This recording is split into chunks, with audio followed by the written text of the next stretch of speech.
Okaeri! Welcome back to my channel, May Between the Pages. My name is Taylor, and today we're going to be doing a video called So You Want to Read Fantasy?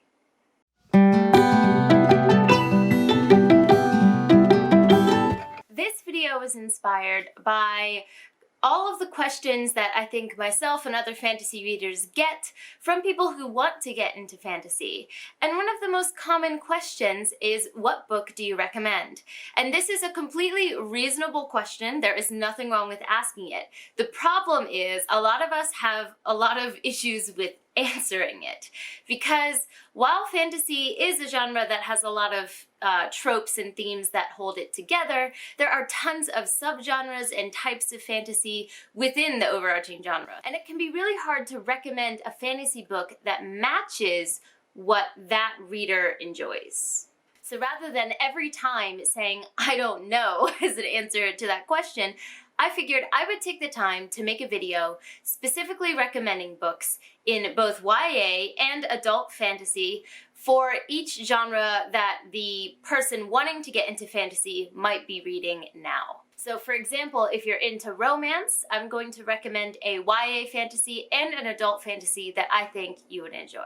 Some of these were actually really hard, but in the end I found some that I was happy with. The other point is that all of these books are books that I have read, so I don't like to recommend something on my channel that I haven't read. I can definitely point someone in the direction of a book I've heard about if I haven't read it, but if I'm going to say, hey, pick this book up, I like to have read it myself. Let's go ahead and get started with the genre that I just previously mentioned, which is romance. If you're currently a romance reader, the YA book that I would recommend is The Remnant Chronicles by Mary E. Pearson.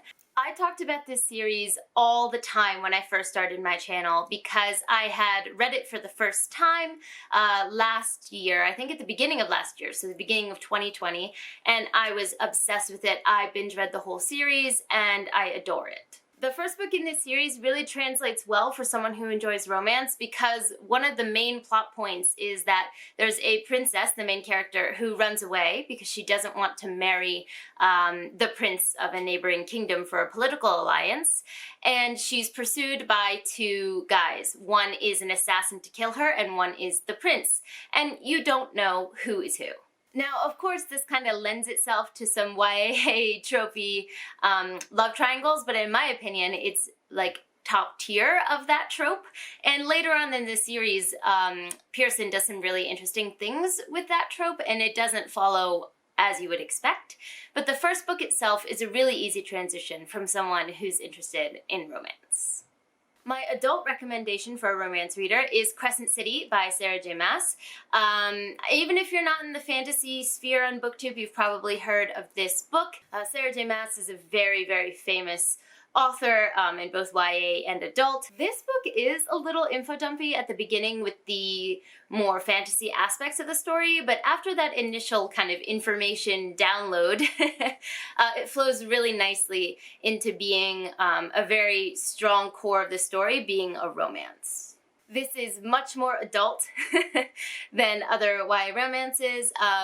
Sarah J. Maas is famous for her smut. This book doesn't have so much of it, but the slow burn romance building up to what we do get is chef's kiss amazing. And if her previous books are anything to go by, the next installments in the series are not going to be lacking in that regard whatsoever. The next genre I'm going to hit is thrillers or horror. Now, I know that these are two distinct genres, but they're close enough that I decided to lump them together for this recommendation. The first book I have here could be classified as a thriller or a horror in and of itself, but I have seen a lot of people putting it under the fantasy genre, and I would also agree with that, and that is The Year of the Witching by Alexis Henderson. This is a creepy, witchy, dark book full of dark magic, dark witches, and nefarious things that go bump in the night.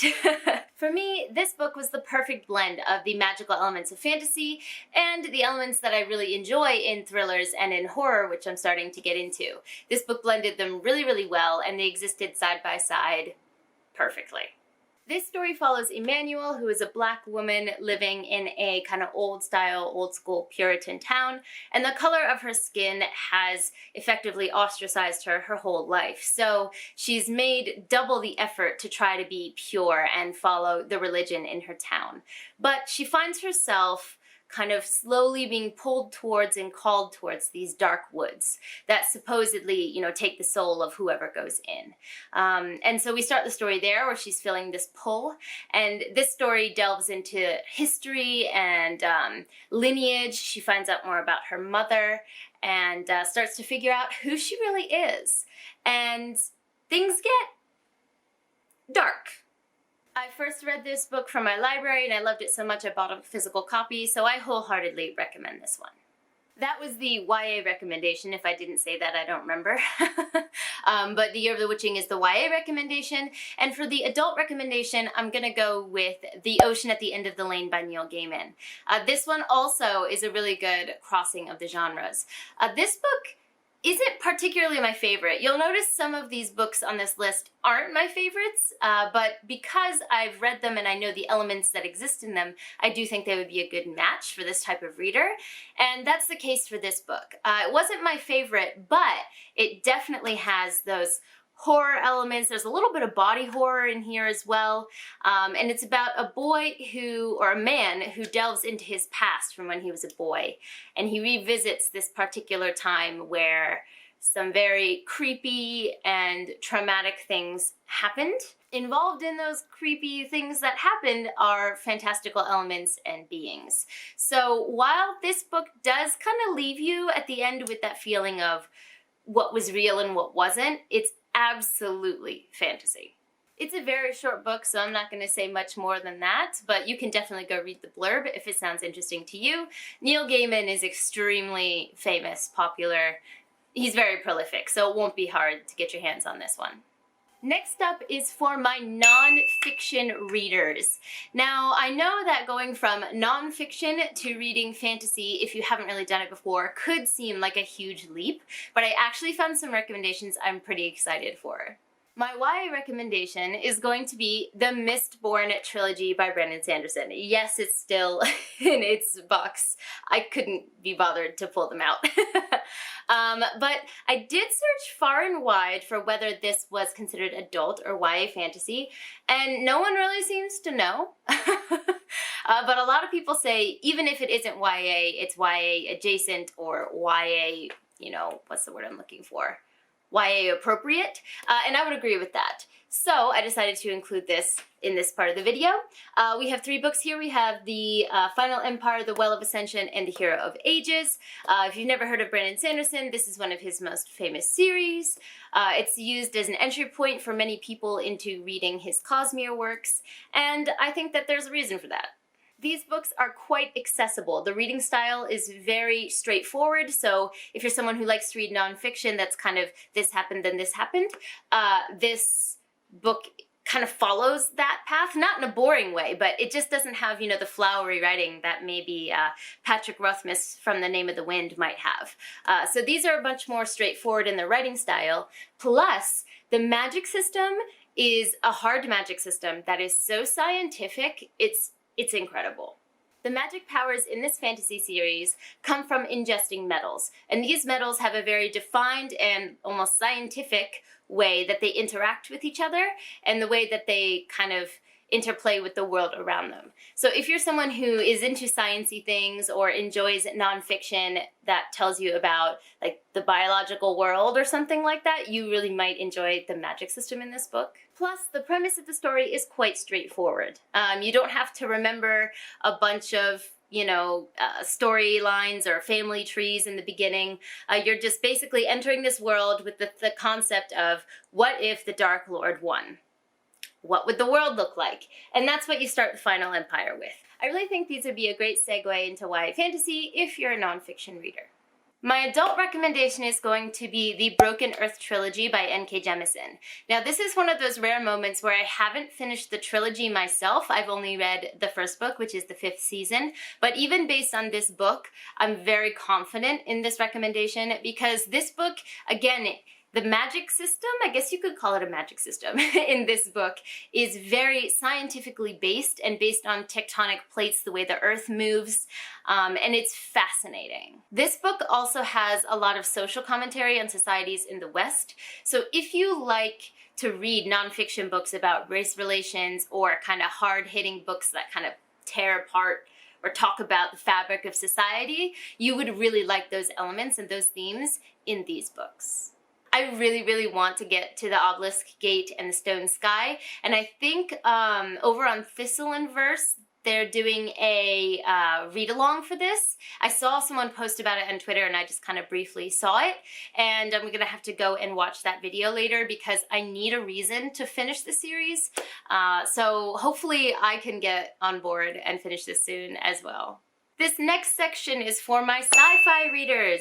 I am just starting to get more into sci-fi myself. I'm actually reading Children of Time right now and I am loving it. So hopefully maybe down in the comments I can get some reverse recommendations from people who are into sci-fi. But if you're into sci-fi and trying to get into fantasy, these are the books I'd recommend. For YA, I would say you should pick up Scythe by Neal Shusterman. This is a dystopian YA fantasy that is done in an extremely unique way. We enter this story in the future when humans have basically defeated death. We don't die from old age, we don't die from disease. Basically, we can regenerate our bodies and go back to being whatever age we want, whenever we want. So, in order to keep the population of the world under control, there are people called scythes who are chosen to kill people. Basically, it's a selection process where an older scythe will choose an understudy to become one, and each scythe has their own style and way of performing these kills, and it really goes into morals and how humans are kind of effed up.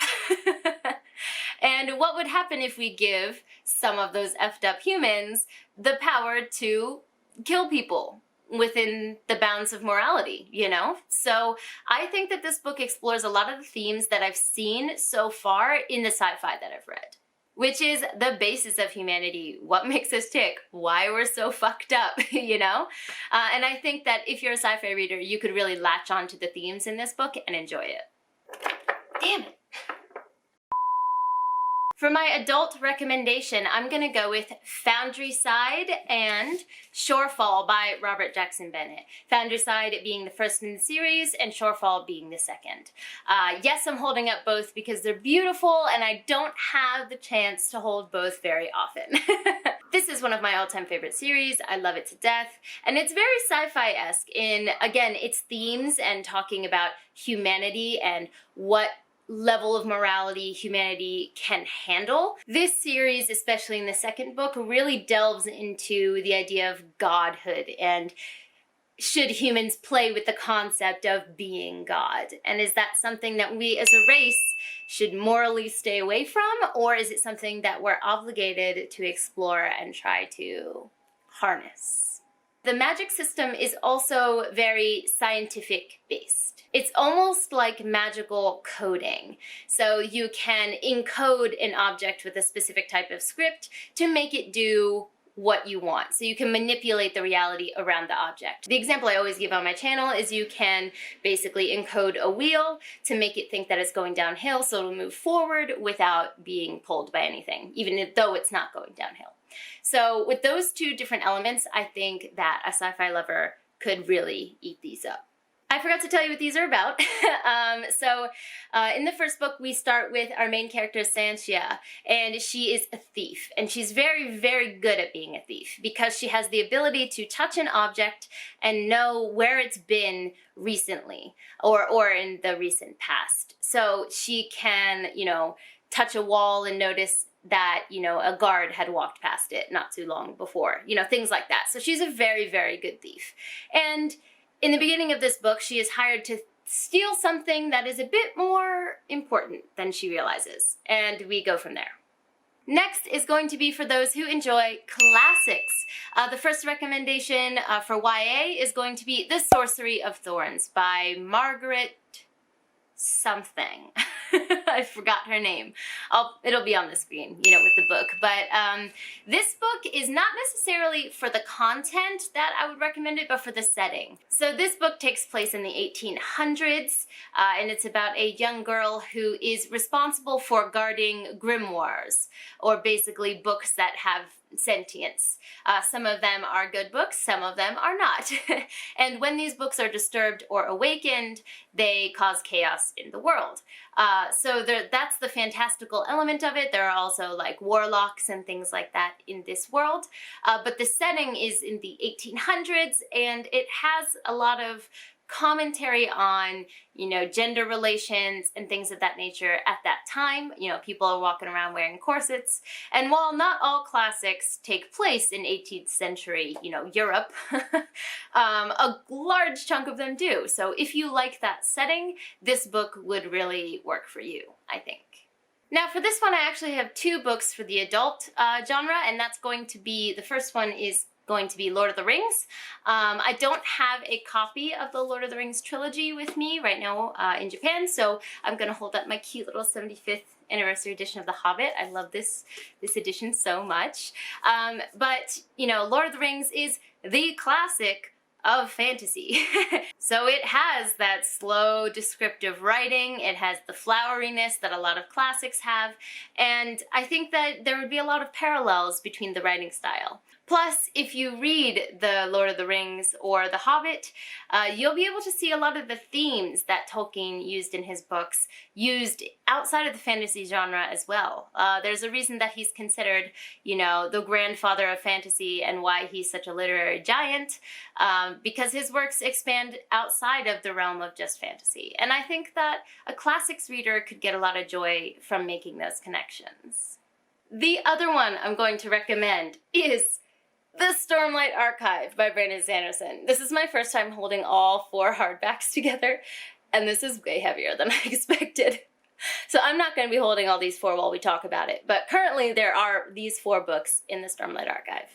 The reason I recommend this series is not because of the writing like it is with Lord of the Rings, but for the breadth and the depth of the exploration of characters and the world in this series. If you're the type of classics reader who enjoys Middlemarch or any of the giant tomes from that time, I mean, like for me, reading Bleak House, my eyes were bleeding with how much description was in that book. But, you know, I am someone who enjoyed Middlemarch and other larger ones. So if you're someone who enjoys that kind of slow dive into giving a full, rounded description of the world or the society at that time, these books do that.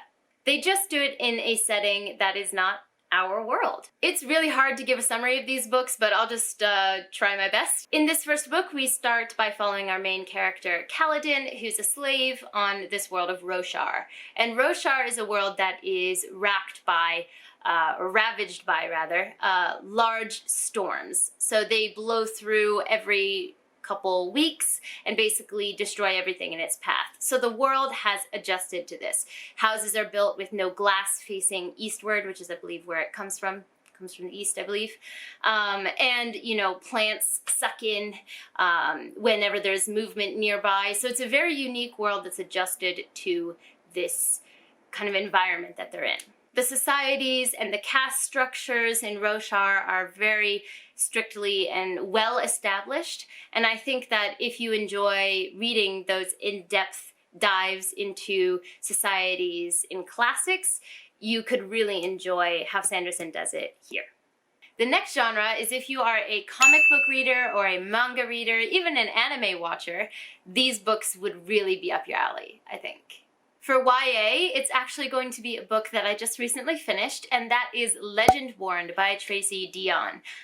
This book is all over YA Fantasy BookTube right now. It's got amazing reviews, and for good reason. This book follows our main character, Bree, who goes to like accelerated classes at a local university and ends up discovering magic while she's there and kind of getting into this world of secret societies. And the magic system is very comic book-esque. So, you know, being wreathed in flame and fire and you know, making a sword sword appear and having ether be a source of weapon and be able to be manipulated. Like, I could see these battle scenes in this book being really well applied to a graphic novel or an anime or a manga.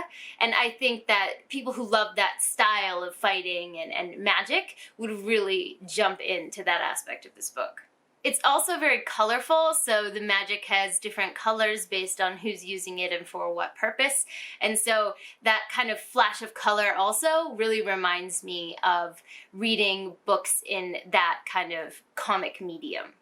For adult, we're going to go with The Sword of Kaigen by M.L. Wang. I have a review and a wrap-up about me reading this book, and the first half of this book was absolutely incredible to me. The second half wasn't my favorite, but I think I'm in the minority for that. A lot of people really love this book all the way through.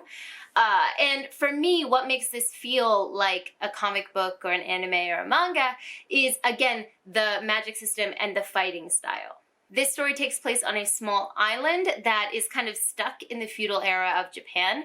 While the world around it is modern, the people who live on this island are very much still in the past. But for them, that's a source of pride because they still practice and protect a lot of the old arts, which, you know, are martial arts and magical abilities that have disappeared from the rest of the world. And war, as you can tell kind of from the title, comes to this island. And the battle scenes here, when I was reading them, I was watching a screen, I swear to God. Like, I saw it happening in real time as if there were pictures in front of me. It was incredible. Like, swords being coalesced out of ice and other, you know, wind tunnels and elemental magic on a gigantic battlefield. It was just, yes. That part of this book, yes. So that part of this book was my favorite, and I also think that people who are readers of more visual mediums could definitely have no issues picturing that aspect of this book. Okay, this is actually taking much longer than I thought. So I have 10 genres that I wanted to go through, and I've gone through 5, and I have 5 left. So as per usual, what I seem to have to do on my channel a lot is split this into 2 parts. Keep on the lookout for part 2 coming your way soon. I'm going to be talking about if you like historical fiction, if you're a middle grade reader, if you like crime or detective novels, and a couple other genres. So just keep your eyes peeled for that. If you have any comments on part 1 here, please be sure to leave a comment down below. If you have any books that you've read that you think would also be really good for readers of other genres, please leave them down below. If you think that some of these weren't the best recommendations, you know, I'd love to have a debate with you in the comments as well. So go ahead and leave your thoughts down below. I'd love to chat. Also, something I always forget to say, probably because it feels weird to say it, but, you know, don't forget to like and subscribe. It really helps me with the algorithm, and I really appreciate getting that engagement. But for now, I'm gonna head out. じゃあね!